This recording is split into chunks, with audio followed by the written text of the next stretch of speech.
I am Josh, and today I'm talking about the difficulties of bringing new agates onto the market. And I feel like there's a little bit different aspects to it.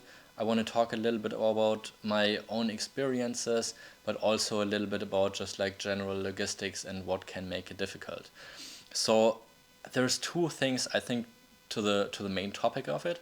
One of it is like bringing agates to market that are from like an entire new place that have never been published anywhere before.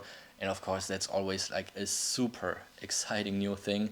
It doesn't happen very often. It's maybe once every few years, just because a lot of places are already very well known, and at pretty much any place in the entire world where you go, agates look pretty, and someone who has been there will find out sooner or later what an agate is, and it will find its way to the market one way or the other. The other thing is like of reintroducing agates to the market and just reactivating places, mines that have not been mined for a period of time. And I have experiences with both of it. I can just talk about a very recent one. It is from a location that is from a country in Africa that produces some good-looking agates in, I would say, a good quality. It doesn't quite compare with the very top end of pieces, so I wouldn't like quite compare it with agates from China, Morocco, Malawi, Mexico. Those are like four of the highest quality countries I could name in one breath, but it's very interesting material with features that are not very seldomly seen. But I'm running into difficulties. I've been in contact with this person that I've been wanting to deal with for years now. It's been an ongoing conversation about how we could introduce it to the market, but there's so much logistics that goes behind it as well, because what I like to do in the first place is just to get some test batches. So usually I ask those people to send me some material that of course I will buy from them, just in order so I get a better feel of what could happen. Like cut some of the stones myself to be able to assess the quality of material, and just to see if it has potential at all and is not just like some white banded random agate that you can find pretty much anywhere. After the first step is done, I usually try to find a way to get to the place. So this is involved with a lot of time, a lot of cost, also a lot of things that will potentially be going wrong. It can be dangerous in places, but it usually, has a couple $1,000s in cost involved in the first place to be able to access it in a little bit closer of a manner. In this case, what I've just been talking about, the African story, it's still somewhat in the process, but it seems like it's not going to work out, because in the first place, the person has been asking $10,000 just for a test batch of pieces, and there's no way that I could make it work in any case. And this is just to initiate the business. So sometimes these things are just like so unrealistic that it's just stopping in the first step. At the later time, just talking about Malawi agates, for example, these have been available decades ago, but they had a break for over 20 years, from the mid 1990 years until about 2000, I think 17 is about when I went there for the first time. But then going in place, it's also about figuring out at place, because a lot of times at places it's not just a singular location where pieces are coming from, but they get piled up because people in this area or country, they're thinking agate is agate, but agate produce very different quality material at different mines, and they may just be a couple hundred meters or miles apart from each other, but the quality of pieces could be very different. And it's not just the colors that are a factor for quality, but also, for example, fracturing rate or size of the pieces. And then to try to track back where specific agates are coming from is taking so much time to find out. You need to talk to the very local people who are discovering these places, and you need them to lead you to the place where they're actually coming from, and then focus on those places where those more promising agates can actually be found. And this is a process that can take years.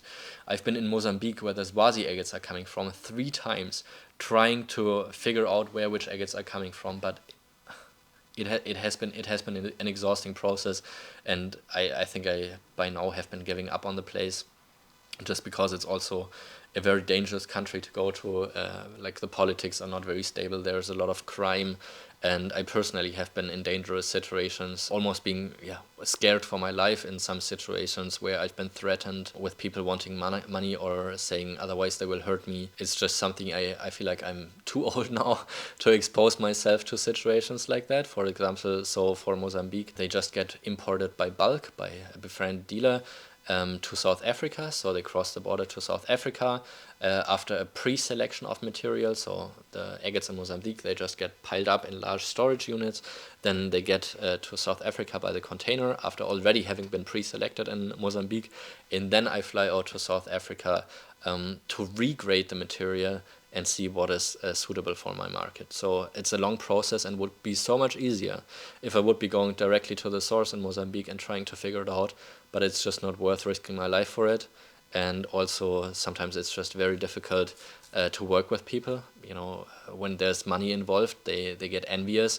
For example, I have a mining partner in Malawi, and he's been wanting to help me with the project in Mozambique. And you know, for some weird reason that didn't really make sense, he had been imprisoned for a few days, and the local authorities were requesting a couple $1,000s for me for him to be released from prison. Like, you can't imagine if you don't know about these stories, and that's just some things that get into the way and making sometimes things so difficult to make it available to market. And now there's like this backdoor that I'm taking with those Swazi agates to get them to South Africa, but it just makes things just so much more difficult. And that is something you just don't see if you just see the polished agate specimen and think it's just so easy to get. But the agates of Swazi agates that are coming to the market, those are less than the top 5% of all rough material that's being found there. And just putting that into relation is just mind-blowing. If you don't know about it, you just don't know. So I think this video is a good chance for me to educate it about things like that and create awareness. In other countries, it's much easier for me, for example, sourcing agates from China, buying the agates there because there's a more public market with them, because there's such a huge jewelry distribution and internal Chinese market for agates. So a lot of these agates are already cut open, and I can really just pick piece by piece, so it makes it a lot easier. But then randomly, the Chinese government, the local government, decided to close down the mines one day from the other. The reason was, in first place, to protect the region from pollution from the mining quarries. But at the time, there were 10,000 people working in the agate mining industry near that small town of Xuanhua. But since then, the government closed it down. The agates are not mined anymore, so pretty much everything I can get is old stock material, and it's very limited. The prices have been multiplying from back when I've been buying there a couple years ago.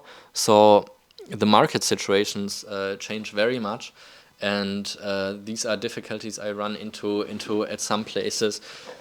I'm sure some of you watched my experience with the dry head agate mine as well, so I'm just taking a quick flashback to there, which has been, for me, one of the most devastating experiences in trying to reactivate a mine and bringing new material to the market, because it had not been mined for decades. And then with the help of the agate angler, you may know his YouTube channel, his name is Alex, with the help of him, we established a relationship with the people there, with the owners of the land, and they allowed us to make a test dig. And I have been in contact with a miner who mined there 30 or 40 years ago, and he said he would support me with my mining efforts until then we got to the mine, and he decided to just make it his own project. And I felt like I had not really any other choice than leave if I didn't want it to escalate. It's been 1.5 years in the process of trying to reactivate the mine until it felt like it was just the opportunity of working there was just taken away with me, just trying to have a mining partner and work together with him. That was a rough experience for sure. But on the other hand,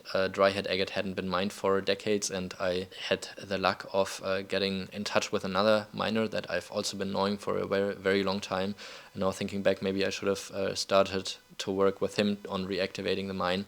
Instead, I purchased all of the material he has been mining from 6 mining seasons. So I have a ton of dry head agate now that I can cut and supply to everybody who's watching the channel now. But those are some of the difficulties that I run into making agate available on the market. This sounds more like a sad video now, but I had a ton of fun in the process, of course. And it's just some of the challenges that you run into that maybe haven't worked out or have been working out with difficulties. But of course, all the beautiful agates I'm getting from these countries and places make it well worthwhile. And I hope you like the agates that you see on my channel and that I make available. And maybe a lot of times you don't even know that the agates are originally coming from me, because I work so much with other dealers, just working in the background and getting those agates to you. But it's a big passion of mine to source these agates, and I hope you enjoy my videos. So thank you so much for watching. Subscribe to my channel. Let me help scratch Marcel a little bit. If you like good agates, make sure to check out my website as well. I'm sure you can find some agates for your own collections there. This is Future Josh, and if you've been following for a while, you probably recognize the place behind me. I am in Tucson right now, and some of the videos that we are posting are taking months in preparations and until we finally post them. So there is a couple updates since we've been doing the video. One of them, and most excitedly, is that the deal with trying to introduce a new agate to the market has evolved since the making of this video, and hopefully by Tucson there will be a absolute incredible new discovery here for agates in the world, and something I've been working towards for almost 5 years. I hope you are just as excited as I am for a new type of agate. There's still a lot of things that I haven't even mentioned in the video prior, just financial situations that make things a lot more difficult, or business partners that change their mind and make it very difficult to plan things out. If I remember correctly, when Alex and I were planning to start mining the dry head, the initial offer that we had from the owners of the land to do a test dig was, I think, $60,000 just to do a test dig, which of course is a little high if you don't even know the potential. And I mean, you have to assess the potential in order to even start working with something. Also, I remember doing a mining operation back in Malawi when suddenly the chiefs of one of the villages talked to a couple other people, and they decided that they wanted to have another $10,000 for us to continue the mining operation just for one day. So we stopped mining there after that incident. I'm sure a lot of you guys watched my Turkey travel vlog, and there are still so many things that I haven't even talked about in the vlog, just trying to keep it all nice. But yeah, there have been a lot of things going on behind the scenes that caused a lot of drama. And here again, just a big shout out to Özden. It would have just been impossible to do the trip without him. So of course, all these things that I'm doing, they are dependent on a lot more individual people, high integrity, good business relationships with a lot of people. It's not a one-man show, it's like a dozen more people in the background that help making all of this even possible. And of course you as well. And while I'm here in Tucson, I also just quickly want to mention that until the end of the month, I will be possible to ship out directly here from Tucson. So if there are either rough rock that you would like to get, so that includes dry head, that includes Turkish agatized limb cast, that includes Malawi Alimaggio XL material that we have prepared here. If you would like to order some rough rock, then please go ahead and check out my US website for the rough rock. We also have just added a whole bunch of new polished pieces to the website. So if there's anything that you would like to get. Also on the German website, of course, we have 24 more beautiful agates from locations that we don't show very often. Great offerings this week. And then of course we will also be doing a ton of live shows directly from Denver, and you will also find me at the Hard Rock Summit, which is, I think, one of the coolest shows in Denver. Thank you so much for watching. Leave a thumbs up, and I'll see you soon again.